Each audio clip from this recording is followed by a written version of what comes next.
할렐루야. 한 주간 신년 특별 새벽 기도회로 열심을 내어주시고 함께 처처해서 마음을 모아주셔서 참으로 감사합니다. 하나님께서 저희가 특별 새벽 기도회로 모일 때마다 이후에 더욱더 날이 가면 갈수록 은혜 더욱 주실 줄로 확신합니다.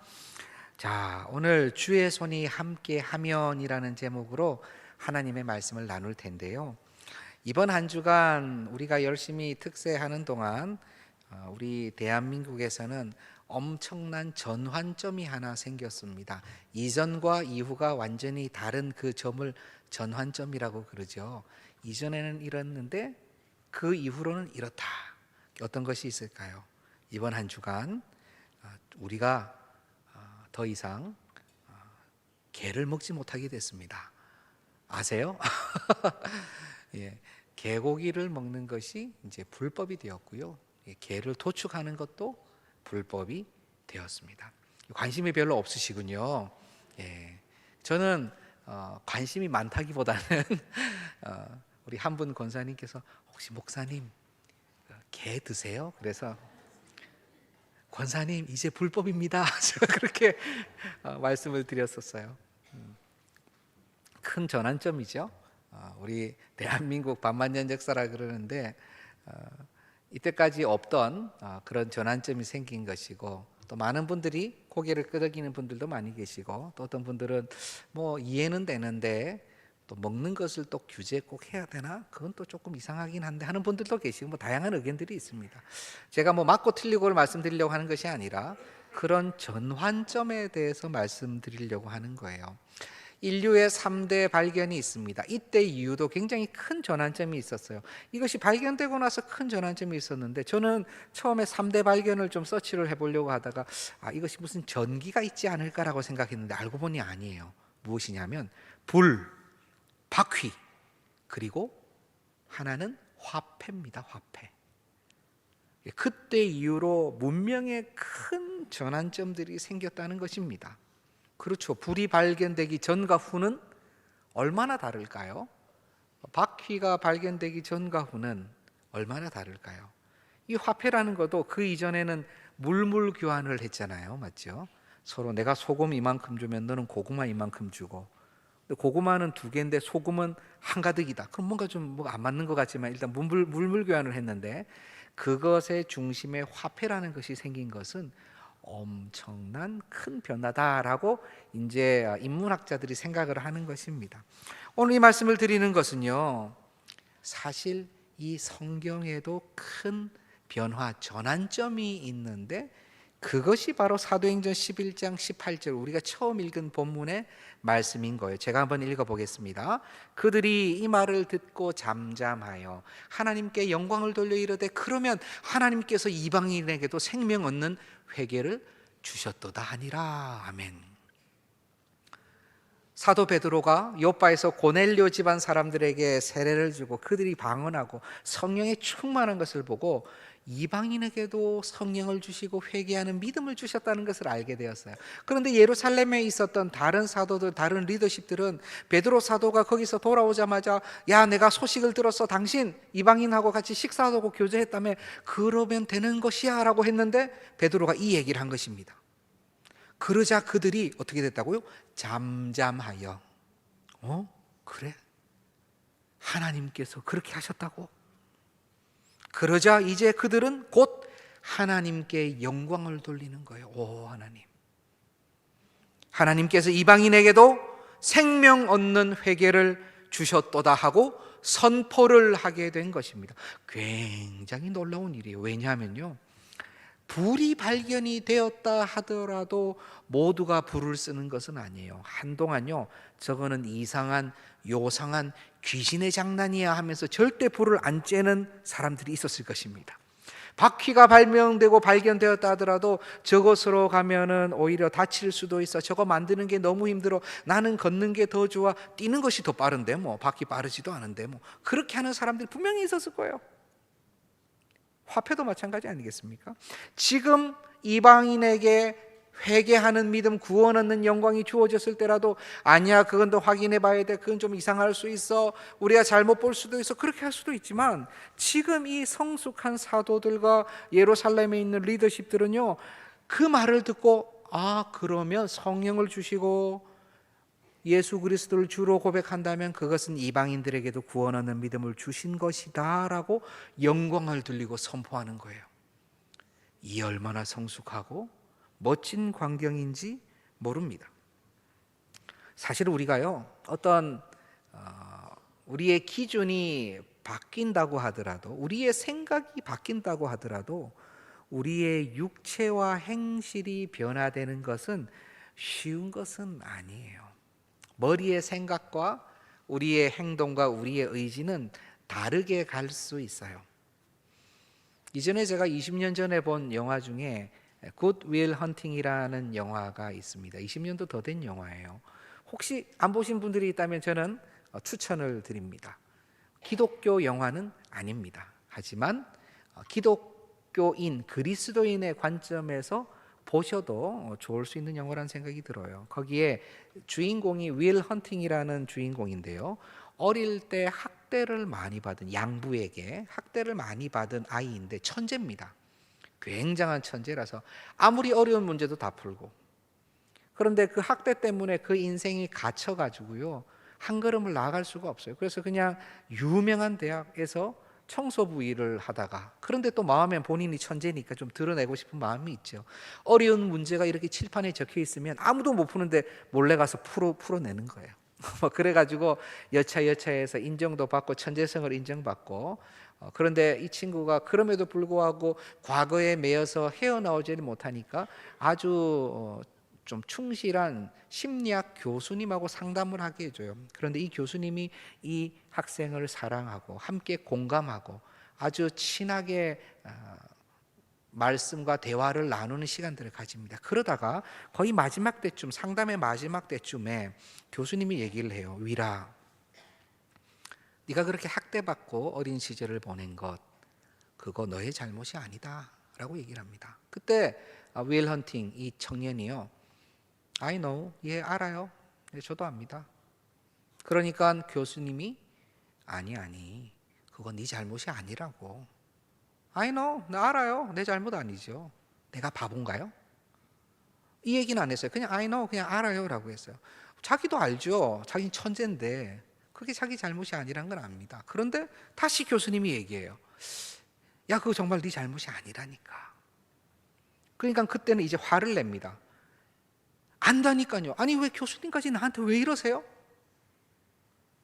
근데 그거 정말 너 잘못 아니야. 이렇게 이러한 대화가 몇 번 오고 가는 사이에 갑자기 이 청년은 크게 울음을 터뜨립니다. 그리고 엉엉 울면서 교수님에게 안겨서, 교수님 제가 잘못했습니다. 제가 그렇게 이해한 걸 잘못했습니다. 그래, 네 잘못이 아니다. 학대를 받은 거 그거 네 잘못이 아니다 라고 그렇게 계속 얘기를 해줘요. 왜 그렇게 교수가 얘기를 했을까요? 그것은 자기가 그것을 안다 하더라도 그의 생각이나 그의 삶이 여전히 그 안에 갇혀 있다는 것이 확실하기 때문에, 머리로는 알지만 그의 의지와 행실로, 그의 행위로는 그게 내 잘못이 아니라는 것을 밝혀내지 못하기 때문에 그런 것입니다. 그만큼 내가 생각하는 것과 내가 행동하는 것, 그 사이에는 괴리감이 있는 거예요. 먼 겁니다. 우리 주님께서도요, 3년 동안 훈련받은 제자들을 향해서 이렇게 말씀하셨어요. 마태복음 26장 41절입니다. 시험에 들지 않게 깨어 기도하라. 마음에는 원이로되 육신이 약하도다 하시고, 지금 이때 이 말씀을 하신 데는요, 잡히시던 그날 밤이에요. 그날 밤에 간절히 기도하면서 제자들에게 나를 위하여, 지금을 위하여 기도하라고 하셨는데요, 제자들이 기도해야 되는 것 알죠. 그런데 자꾸 조는 거예요. 그러다 결국 엎어져서 자는 것입니다. 그들의 머리는 기도해야 되는지 알아요. 그런데 그들의 육체는, 그들의 의지는 지금 상황이 이만큼 심각한지는 잘 몰랐던 것 같아요.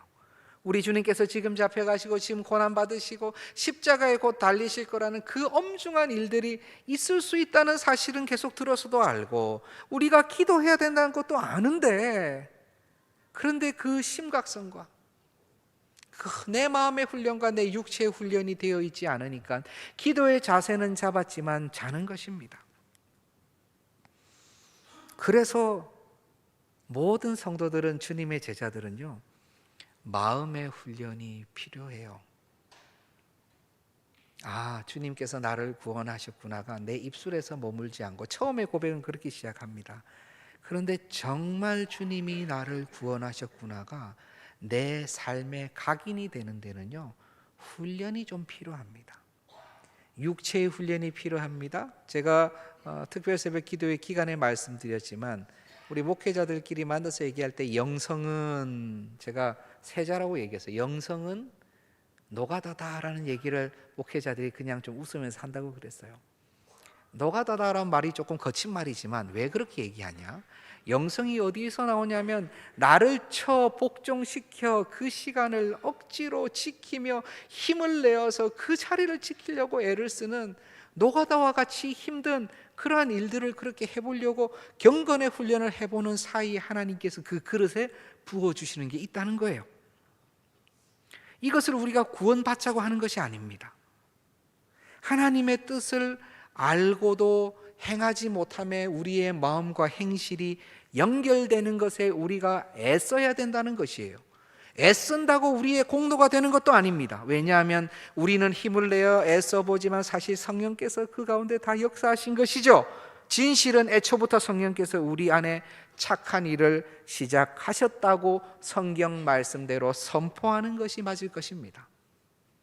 성령께서 다 하시지만 오늘 우리는 우리가 아는 것과 우리의 행실이 연결되도록 애는 써야 되는 거예요. 그런데 이 초대교회 리더십들은요, 이러한 기간이 너무 짧게, 사도 베드로가 그 얘기를 보고하자마자 그러면 우리 하나님께서 이방인들에게도 성령을 주시고 구원을 주셨구나, 할렐루야, 이렇게 고백을 한 거예요. 이게 그냥 지나가는 것 같지만 정말 놀라운 일입니다.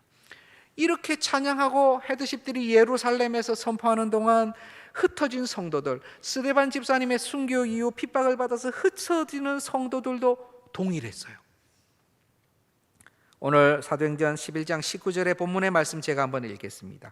그때의 스데반의 일로 일어난 환난으로 말미암아 흩어진 자들이 베니게와 구브로와 안디옥까지 이르러 유대인에게만 말씀을 전하는데, 흩어진 자들이 어디로 갔냐면 베니게, 구브로, 그 다음에 안디옥이라 그랬습니다. 이 지역을 우리가 잘 알고 익숙하긴 하지만 지도에서 보셨는지 모르겠어요. 제가 지도를 또는 다른 어떤 PPT의 내용이나 사진을 웬만하면은 잘 안 보여드리려고 그래요. 왜냐하면 설교 때 이 오직 듣는 말씀으로 집중하시는 것이 저는 더 하나님께서 들음에서 나는 은혜가 있다고 생각을 하는데, 사도행전의 경우는 지도를 한 번씩 보시는 것도 좋아요. 지도를 한번 보여주시기 바랍니다. 자, 저는 좀 작게 보이는데 잘 보이시는지 모르겠어요.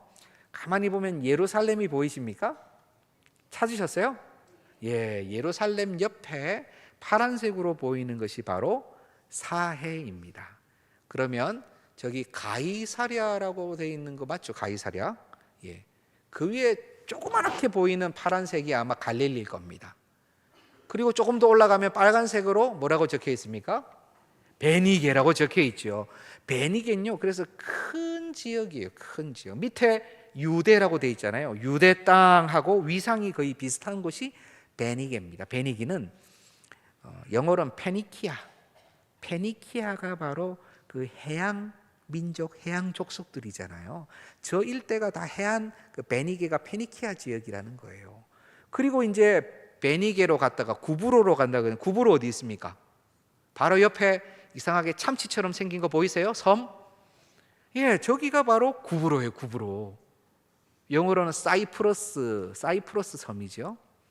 예, 저기가 지금도 가면 그렇게 좋답니다. 휴양지로 좋대요. 예, 우리 동산에서 한번 다 갔으면 좋겠습니다. 예. 구브로가 있고, 그리고 저 오른쪽에 계속 해안선을 따라서 올라가다 보면 뭐가 나옵니까? 안디옥이 나오죠. 야, 이 안디옥이 예루살렘에서 상당히 멀리 떨어져 있는 거예요.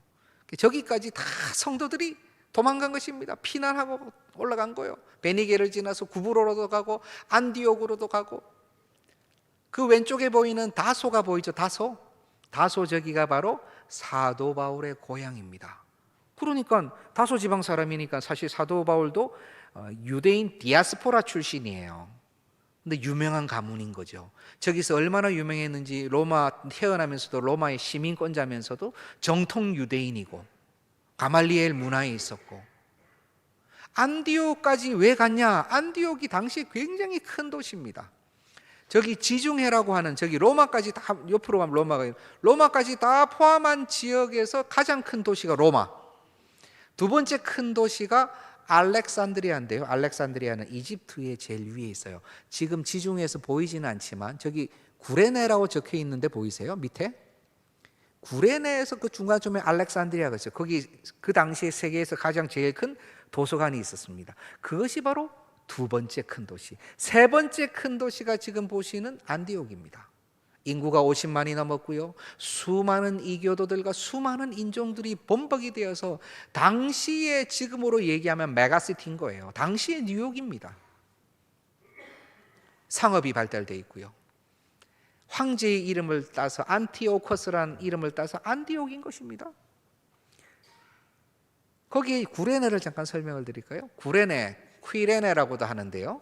이 구레네가 바로 구레네 시몬이라고 기억나십니까? 예수님의 십자가를 대신 진 구레네 출신 시몬. 그래서 많은 분들이 시몬이 좀 흑인이었을 가능성도 높다라는 얘기를 해요. 아프리카 지방이거든요. 아닐 수도 있어요. 그렇지만 그럴 가능성이 높다고 생각을 하는 것입니다. 이것은 우리가 천국 가면 확인할 수 있습니다. 구레네 지방이 저기 있었다는 것. 안디옥으로 다 피해가면서도 그들은 복음을 전했어요. 그럼 남쪽으로는 안 흩어졌을까요? 남쪽으로 흩어졌어요. 지금 표현이 안 됐을 뿐이지. 사도행전 8장 1절을 제가 빨리 읽어보겠습니다. 사울은 그가 죽임당함을 마땅히 여기더라. 그날에 예루살렘에 있는 교회에 큰 박해가 있어 사도 외에는 다 유대와 사마리아 모든 땅으로 흩어지니라. 사도하고 그 리더십들은 예루살렘에 있으니까 아까 그 회의를 하잖아요. 맞죠? 그런데 그 외에는 다 어디로 흩어졌어요? 유대와 사마리아, 바로 밑에 지방으로 흩어진 것처럼 나오지만 오늘 지금 본문을 보니까 위로도 흩어진 거예요. 말 그대로 폭탄 맞아가지고 사방으로 그냥 샥 흩어진 겁니다. 그런데 이 유대인 그리스도인들이 흩어지면서 뭘 했습니까? 주 예수를 전파하면서 흩어진 거예요. 핍박과 고난 가운데서도 그들은 이 핍박과 고난이 하나님의 뜻이 무엇인가가 있겠다 생각하면서 이동하고 도망가면서 뭐 했습니까? 주 예수를 전했어요. 야, 이 얼마나 성숙하고 놀라운 건강한 신앙의 소유자들입니까? 오늘날로 치면은 이러한 성도들, 우리 아이들이 그러더라고요. 그렇게 아주 진짜 잘한, 진짜 백성, 진짜 시민, 진짜 청소년, 그러면은 앞에다 찐자를 붙인대요. 찐 성도라고. 진짜 충실한 성도. 그들은 핍박과 환난을 복음을 전하는 기회로 삼은 거예요. 그런데 이들은 아직 잘 몰랐어요. 이방인들에게 복음을 또는 그 생명의 예수를 전해야 된다는 것을 몰랐어요. 당연히 유대인에게만 허락된 줄 알았어요. 나쁜 마음이 아니었어요. 아직 몰랐던 것입니다. 그러니까 가면서 유대인에게만 전한 거예요. 예수님도 유대인이시잖아요. 그리고 율법을 가진 자만이 이것을 이해할 수 있으리라 생각을 했어요. 그래서 유대인에게 전하면서 흩어졌는데 그 중에서는요, 또 공동체에서 이렇게 하라 그러면요, 항상 또 그렇게 안 하시는 분들이 있어요. 오른쪽으로 돌리세요. 그러면 왼쪽으로 돌리면 안 되나? 하고 왼쪽으로 돌리시는 분이 계세요. 항상 있습니다. 학교에도 있고 회사에도 있고 다 있어요. 여기에도 그런 분들이 계셨는데 사도행전 11장 20절을 보겠습니다. 그 중에 구브로와 구레네 몇 사람이 안디옥에 이르렀어요. 그런데 그들이 헬라인에게도 말하여 주 예수를 전파하니. 그냥 자기들 안에서는 그냥 유대인에게만 전파하는 것이 그냥 어느 정도 당연한 것으로 그냥 그런 룰로 생각을 했었는데요. 구브로 출신, 아까 섬 출신이죠. 구레네가 어딘지 기억나십니까? 기억나시는 거죠? 아프리카 지방 제일 밑에 거기 아주 멀리 있는 곳이죠. 거기 출신 분들은요, 원래 출신들이 멀리서도 오셨지만, 아니 뭐 이것도 이방인들한테 전하면 어때 하면서 누구한테 했냐면 헬라인들한테 전한 거예요. 그리스인들한테 전한 것입니다. 그런데 그때 어떤 일이 일어났을까요? 우리 사도행전 11장 21절 한번 보여주시기 바랍니다. 주의 손이 그들과 함께 하심에 수많은 사람들이 믿고 주께 돌아오더라. 아멘. 원래 그냥 유대인에게만 전하는 줄 알고 있었는데 뭐 이렇게 하면 어떨까 하고 했는데 그 일에 주의 손이 함께 하신 거예요. 수많은 사람들이 안디옥에서 주께 돌아왔다는 거예요. 놀라운 일이 일어났어요. 마치 사고 친 것 같은 그들의 복음 전파에 주의 손이 그들과 함께 했어요.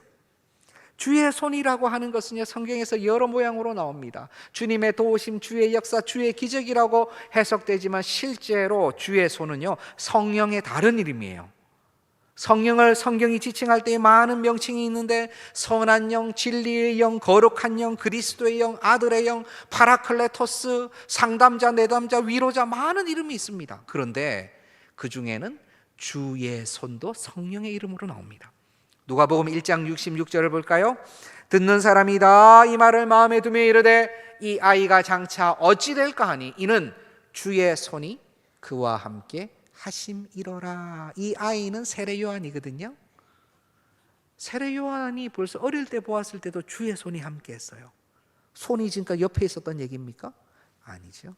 성령께서 그와 함께 하심을 사람들이 보고 느낀 것입니다. 결국 이 모든 일은요, 그리스도께서 원하시는 일이고요, 성령께서 인도하시는 일이고, 성부 하나님께서 계획하시고 섭리하시는 일이었어요. 이방인들에게 복음 전하는 것이요. 주의 손이 함께 했대요. 얼마나 기뻐하셨을지 모르겠어요. 그래서요, 성령께서 함께 하시는 것은 주님께서 기뻐하시는 일인지 아닌지를 증거하는 증거가 돼요. 성령께서 함께 하시는 것이 주님께서 기뻐하시는지 아닌지 알아볼 수 있는 증거가 된다니까요. 물론 오늘날 이것이 성령의 역사인지 성령 아닌 영의 역사인지를 분별하는 영분별의 은혜가 있어야 돼요. 기준은 다른 것이 아닙니다. 바로 하나님의 말씀 성경이에요. 아무리 놀라운 일이 일어나도 이전에 아말감 이빨이 금이빨로 많이 바뀌었는데 혹시 기억나시는 분 계세요? 계시는군요. 나도 바뀌었다 하시는 분이 있으실 수도 있어요. 제가 아는 분도 실제로 바뀌었대요. 저한테 입을 열어 보여주시더라고요. 저는 굳이 보고 싶진 않았는데 입안을. 그때는 그러한 역사가 일어나고 나서 하나님의 말씀의 기준으로 보았을 때 그분들이 하는 집회에서 이상한 얘기는 없었어요. 다 성경에 부합하는 특별히 어려움이 없는 얘기였어요. 다만 성령 하나님께서 다른 것도 아니고 이빨을 굳이 금으로 바꿔주신 것에 대해서는 아무도 해석하기가 힘들었어요. 왜 이빨인가? 그 부분은 성령 하나님께서는 모든 것을 하실 수 있기 때문에 우리가 잘 모르는 미제의 사건으로 남겨둘 수 있습니다. 그런데 만약 이빨이 하나가 금으로 바뀌는 것이 아니라 모든 이빨이 황금으로 바뀐다고 해도 보기에는 별로 안 좋을 것 같아요. 모든 이빨이 다이아몬드로 바뀐다고 해도 만약 하나님의 말씀의 기준에 맞지 않는 이야기를 한다면 우리는 신뢰할 수가 없어요. 그것은 성령의 역사로 볼 수가 없습니다. 성령의 역사가 무조건 보기에 거룩하고 보기에 너무나 멋지고 고상하고 꼭 그렇지 않을 수 있어요. 이것은 굉장히 제가 이후에 다시 한번 나눠야 될 부분이지만 미국에서도 대각성 운동이 일어났을 때에 성령의 표현이 그냥 보기에 뭔가 고상하게 보이지 않기 때문에 아닐 거라는 생각을 많이 했어요. 그때 에드워드 목사님 같은 분들이 굉장히 그 부분에 대해서 아주 통찰력 있게 성령의 역사에 대해서 얘기했어요. 성령의 역사가 거룩하게 오시지만 우리의 연약함 때문에 보기에 아주 고결하고 고상하게 보이지 않을 수도 있다는 거예요.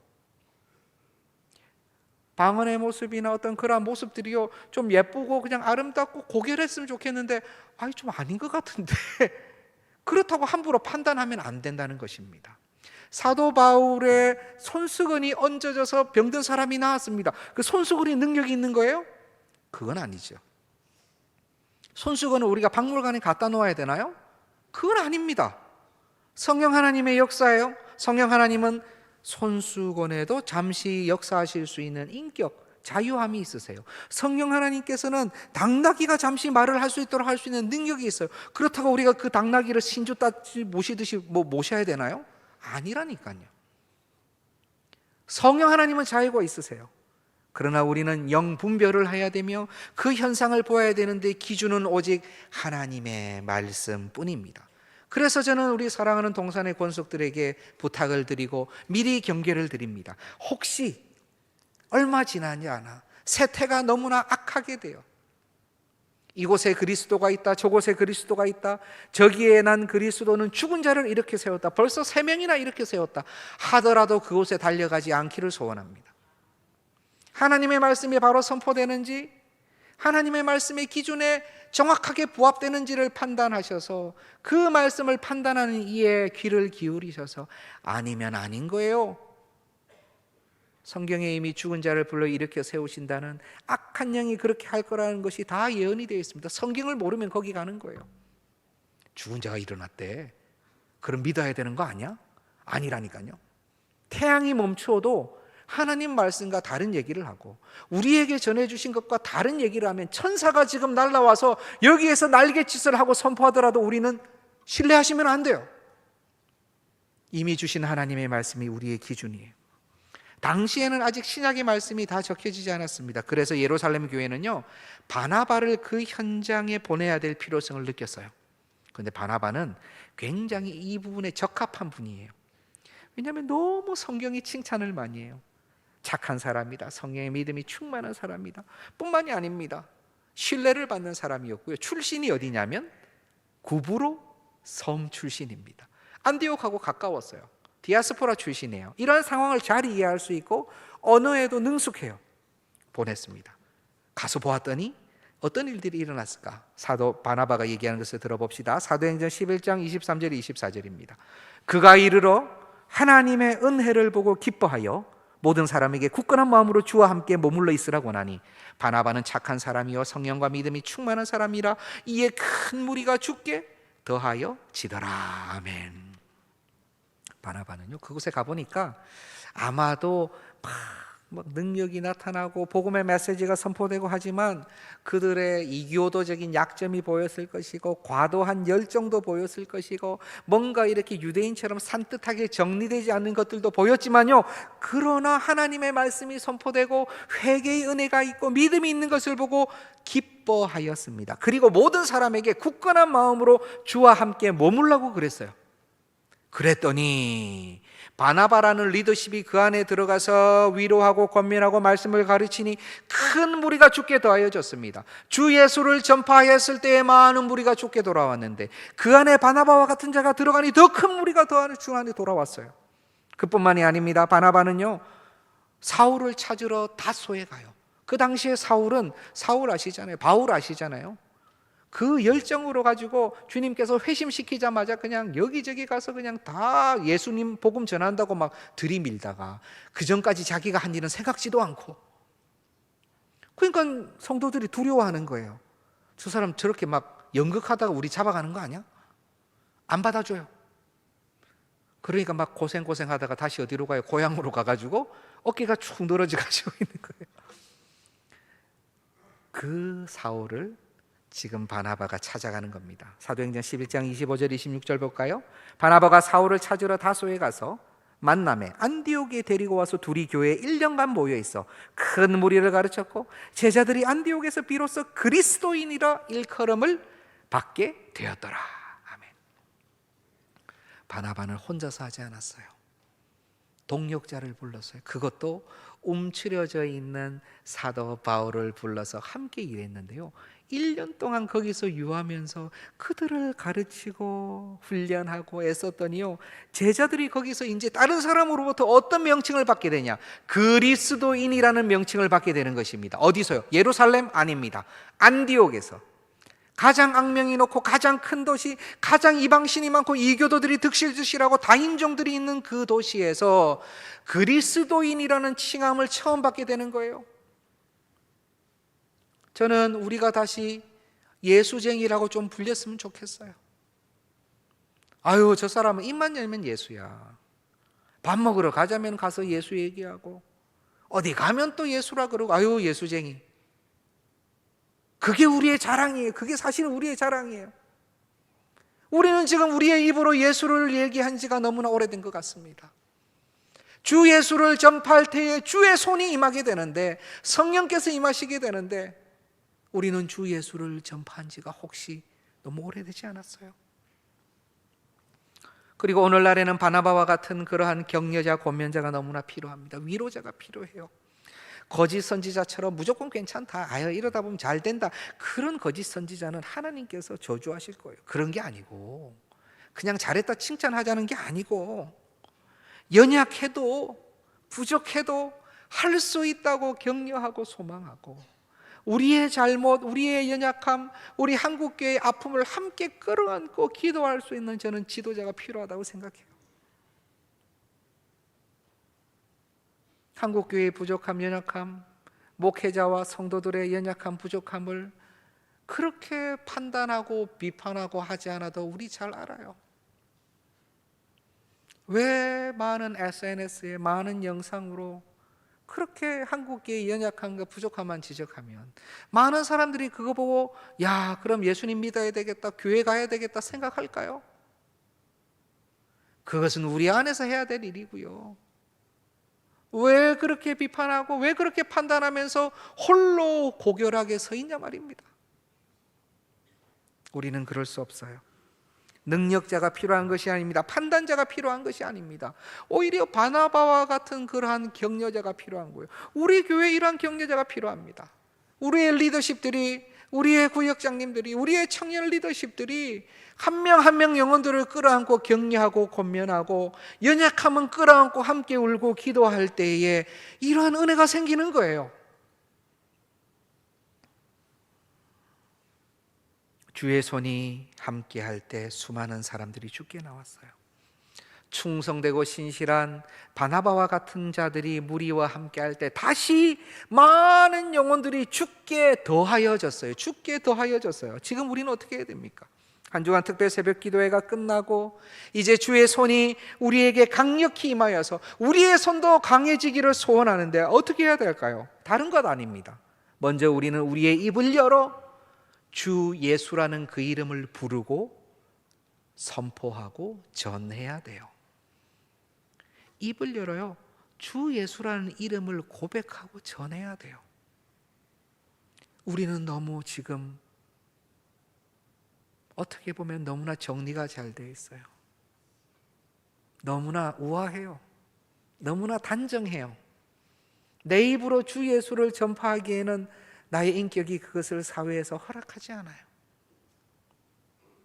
그러나 우리는 조용히라도 괜찮아요. 피난 가는 중이라도 괜찮아요. 쫓겨가는 중이라도 괜찮아요. 주 예수 그 이름을 부르며 전해야 됩니다. 그때에 주의 손이 거기에 임하시는 것입니다. 우리는 또한 바나바와 같은 리더십을 소망해야 돼요. 내가 바로 그러한 리더십이 되어야 되겠다는 생각을 하셔야 돼요. 또한 우리 동산에 이미 많은 훌륭한 리더십들이 계시지만 우리 영아부에서부터 고등부에 이르기까지, 우리 청년 세대들에 이르기까지 우리 모든 장년, 우리 모든 성도들이 이러한 바나바와 같은 리더십들이 우후죽순처럼 많이 나온다면 얼마나 좋을까요? 이들을 통해서 영혼들이 주님께 더해지지 않겠습니까? 이들을 통해서 영혼들이 주님 앞에 훈련되어서 다시 관악구 우리 동산교회 누군가가 이 무리들이 쟤들은 정말 그리스도인이구나 라고 판단해 줬으면 좋겠어요. 주님께서 사랑하시는 동산의 영가족 여러분, 우리의 작은 입을 열어 다시 한번 주 예수를 증거하십시다. 우리의 상황과는 관계가 없어요. 내가 이러한 바나바와 같은 자가 되기를 살짝이라도 소망했으면 좋겠어요. 우리 교회에 많은 귀한 한 명 한 명이 정말 너무나 작은 우리 영아부 3살 4살 되는 친구라도 한 10몇 년 지나면 이제 다 어른이에요. 청소년이고요. 그런 우리 아이들부터 청년에 이르기까지, 우리 모든 장년 성도에 이르기까지 주님 앞에 닦여지고 조여지고 정결케 되고 새롭게 되고 그 그릇이 커지고 넓어지고 깊어져서 주님 앞에 귀하게 쓰시는 바나바와 같은 자들이 되기를 간절히 소망합니다. 이 시간은 우리 말씀을 가지고 한번 같이 기도하십시다.